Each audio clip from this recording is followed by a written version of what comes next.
खेरे से हो भाई, हमारे पास 25-30 दिन से पानी नहीं है और हमारी औरतें जो है घरों से बाहर निकल रही, वहाँ पानी लेने जा रही है, यहाँ पानी लेके जा रही। हम लोग इतने बेगरज नहीं है कि हम अपनी न्यायालय को, अपने औरतों को घर से बाहर निकालें। क्या हम लोग की इज्जत नहीं है? खाली आप लोग की इज्जत है।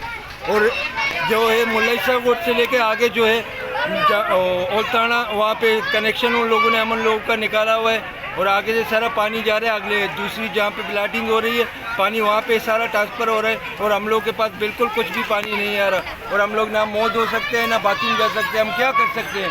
आप लोग हमारे लीडर हो, आप लोगों ने हम लोगों से घर में बैठ के इलेक्शन के लिए आए थे, वोट लिया हम लोगों से, हम लोगों की बीवी बहन भाइयों से बात की, हम लोगों से ऐसे मजाक उड़ाया, फिर आप लोगों ने हम लोगों से वोट लिया, फिर अभी बोल रहे हैं हम जिसको बोलते हैं हमको वास्ता नहीं है, हमारा वास्ता नहीं है। डाब टाउन के चेयरमैन, सिटी चेयरमैन से मैं अपील करता हूँ कि सभी जो नाजायज़ कनेक्शन लगाए गए हैं उन सबको ख़त्म किया जाए, फिर हम लोग खुश रहेंगे। वरना तो हमारा बेड़ा गर्क हो गया, पानी भी नहीं है। हम जब तक रोड नहीं खोलेंगे उस वक्त, जब तक हमारा पानी बहाल नहीं होगा।